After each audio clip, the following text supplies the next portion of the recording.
আইসিসিতে কেন যাবে? এটা তো দেশের ক্রিকেটের জন্য ভালো হবে না। 15টা ক্লাব নিয়ে এত দেন দরবার হয়েছে, আমাদের বাদ দেওয়াটা এটার আমাদের একটা বিশাল প্রতিবাদ ছিল। তো আমরা আশা করেছিলাম 5ই আগস্টের পরে এখন সবকিছু সুন্দর ও সঠিকভাবে হবে। না, আমি ভায়োলেশন আমি জানি না, এটার বিরুদ্ধে তো আবার রিট হতে পারে। ঢাকা থেকে যখন পক্ষ নিয়ে নেন এখানে তখন বিচার দেওয়ার থাকে না, আপনারা কি আরো করবে বুঝি আমরা বলি যে আইসিসি বুঝিকে কোনো না, আমরা যেটা চিন্তা করি এই জিনিসটা কেন এত দূর গড়াবে, আইসিসিতে কেন যাবে? এটা তো দেশের ক্রিকেটের জন্য ভালো হবে না যদি ওই পর্যন্তই যায়। এই জিনিসটা কিন্তু আমাদের ক্রীড়া উপদেষ্টা যেহেতু এই ক্রীড়াঙ্গনের অভিভাবক, এই সমাধানটা কিন্তু উনিই করতে পারে কিন্তু ইচ্ছা করলে। ঠিক আছে, এটা অন্য কোথাও গেলে কিন্তু আমাদের ক্রিকেটটাই ক্ষতিগ্রস্ত হবে। আমরা as a cricket lover, cricket fan, cricket সংগঠন হিসাবে আমরা এটা চাই না যে ক্রিকেটের কোনো ক্ষতি হোক।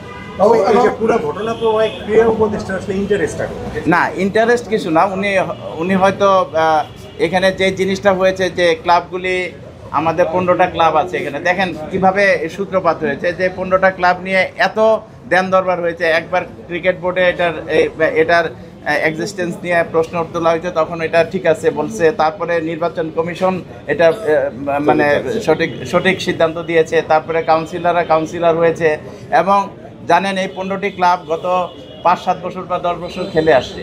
তারা যে এত বছর খেললো, এখানে কতগুলি খেলোয়াড় ইনভলভ, প্রায় 300 খেলোয়াড় ইনভলভ আছে এখানে। তারা অনেক টাকা পেয়েছে এবং অনেক খেলোয়াড় কিন্তু এখান থেকে মানে বিভিন্ন এজ গ্রুপে চান্স পেয়েছে। এবং আমার প্রশ্ন, যদি 15টি ক্লাব বাদ হয় সেই ক্ষেত্রে গত কয়েক বছরের যে মানে স্ট্যান্ডিং পজিশনগুলি কি হবে? অনেক ক্লাব তো নেমে গেছে। এই ক্লাবগুলির সাথে খেলে তাদের অবস্থানটা কী হবে এটা আগে নির্ধারণ করতে হবে। তবে ক্লাবগুলি আমাদের বাদ দেওয়াটা এটার আমাদের একটা বিশাল প্রতিবাদ ছিল যে ক্লাবগুলি কেন বাদ দিবে। যখন এই ক্লাবগুলি নিয়ে অনেক কিছু করা হয়েছিল তখন কিন্তু কেউ প্রতিবাদ করেনি, তখন কিন্তু অনেক ব্যবস্থা নিতে পারতো। তার মানে এবং হ্যাঁ, আচ্ছা, দুটো প্রশ্ন। একটা হলো যে বাংলাদেশে একটা রেভলিউশনের ভেতর দিয়ে এই জায়গায় এসছে যেখানে ফ্রি অ্যান্ড ফেয়ার সব কিছু হবে, এই প্রত্যাশা ছিল সবারই। কিন্তু বাংলাদেশের ক্রিকেটে আমি যেমন পাতানো নির্বাচন দুটো সাজানো স্ক্রিপ্টে এখন বাস্তব পাওয়ারই হচ্ছে কিনা। ধন্যবাদ। আপনারা জানেন যে গত 17 বছর বাংলাদেশের সাধারণ মানুষ যেমন একটি সুষ্ঠু ভোটের জন্য মানে আন্দোলন করেছে, সংগ্রাম করেছে, জীবন দিয়েছে, তেমনি ক্রিকেট বোর্ডের নির্বাচনটাও কিন্তু ওইরকম সঠিক পন্থায় হয়নি, এটা আপনারা সবাই জানেন। তো আমরা আশা করেছিলাম 5ই আগস্টের পরে এখন সব কিছু সুন্দর ও সঠিকভাবে হবে এবং গণতান্ত্রিক প্রক্রিয়া হবে। এবং একটি জিনিস আমাদের মনে রাখতে হবে, নির্বাচন এমন একটি জিনিস যে নির্বাচন এবং নির্বাচিত বোর্ডের মাধ্যমে কিন্তু সুষ্ঠুভাবে ভোট চালানো, দেশ চালানো এটা সম্ভব। এর ব্যতিক্রম হলে কিন্তু এটা অনেক সমস্যা হয়।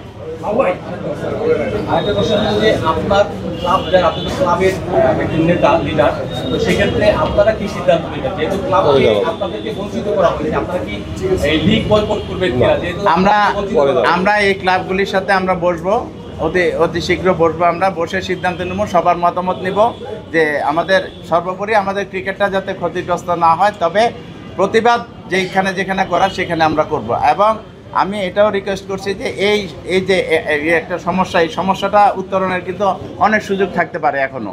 ঠিক আছে, সেটা হয়তো মাননীয় ক্রীড়া উপদেষ্টা এটা উদ্যোগ গ্রহণ করবেন। ছোট্ট করে উপায় থাকতে পারে অনেক, মানে আপনাদের কি ইলেকশনে অংশ নেওয়ার কি কোনো অপশন কি এখনো আছে? না, আমরা তো প্রত্যাহারই করে ফেলেছি। তবে এই নির্বাচনটা যদি পরবর্তীতে হয়তো এটা মানে সময় দিতে পারে, বাড়াতে পারে, এটাও হইতে পারে কিন্তু। ঠিক আছে, অ্যাডহক কমিটির সিচুয়েশন যদি হয় তাহলে হতে পারে, অথবা আরেকটি উত্তরণের পথ আছে, সেটা হলো এই কমিটিটাই যেটা এক্সিস্টিং কমিটি যেটা আছে সেটাকে এক্সটেন্ড করে দেওয়া 6 মাসের জন্য, এটা কিন্তু করতে পারে। ঠিক আছে, পরিস্থিতি বিবেচনায়। মানে একটা তো সমঝোতা আপনাদের মধ্যে হয়েই গিয়েছিল, যেটা শুরুতে আলোচনা হয়েছিল। এখন কি মানে এই যে আপনারা সরে দাঁড়ালেন, অন্যভাবে তো আপনাদের যারা বিরোধী পক্ষ তারাও তো এই দায়টা আপনাদের দিতে পারে যে আপনারা এই সমঝোতা থেকে সরে গেলেন। না, সমঝোতা আমি বলি নাই কখনো যে এটা সমঝোতা হয়েছে। ক্রীড়া উপদেষ্টার সাথে অনেকেই বসেছে কিভাবে সুষ্ঠুভাবে সুন্দরভাবে এই নির্বাচনটা করা যায় সেটার জন্য।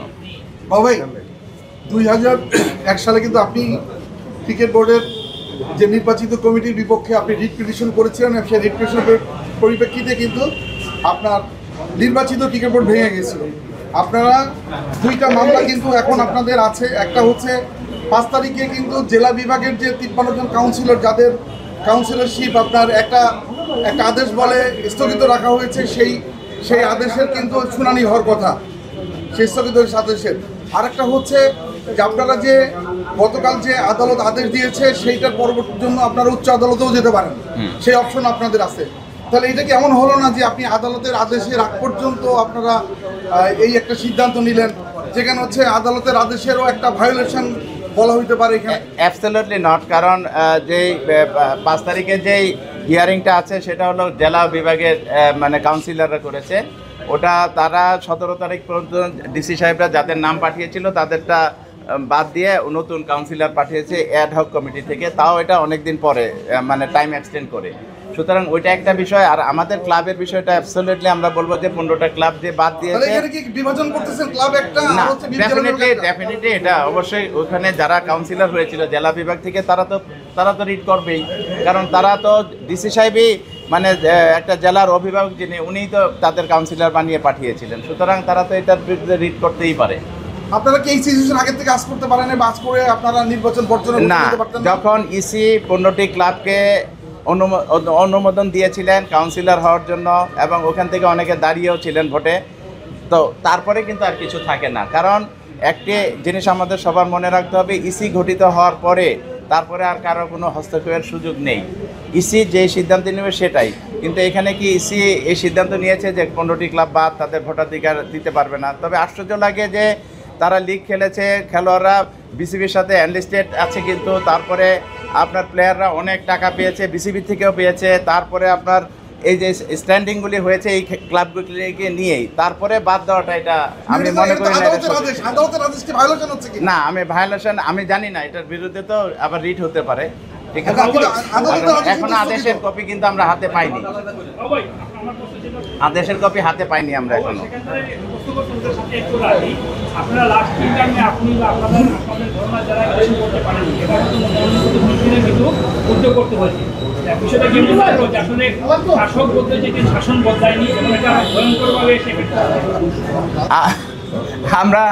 আমরা এটা আপনারাই অনুমান করতে পারছেন যে আসলে হচ্ছেটা কি। কারণ হলো আমরা চেয়েছিলাম একটি সুষ্ঠু সুন্দর নির্বাচন, কাউন্সিলররা যাতে সঠিক প্রার্থীকে ভোট দিতে পারে, এর বেশি কিছু নয়।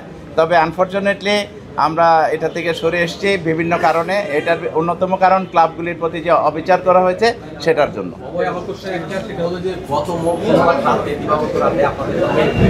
একটা বৈঠক ছিল, যতটুকু শুনেছি সত্য কিনা বলবেন, সেটা হচ্ছে উপদেষ্টা যখন আপনাদের সমঝোতা হয়নি যে 10টা 9টা আর 3টা, সেই সমঝোতা না পৌঁছানোর কারণে তিনি বলেছিলেন যে আমরা আদালতে কিন্তু লিড করব, মানে আপনার কোন ক্লাবের বিরুদ্ধে। না, এরকম কথা আমি শুনি নাই। তবে আমরা সুষ্ঠুভাবে নির্বাচন হওয়ার জন্য অনেক চেষ্টা করেছিলাম যাতে এটা সঠিক সুষ্ঠু একটি নির্বাচন অনুষ্ঠিত হয়।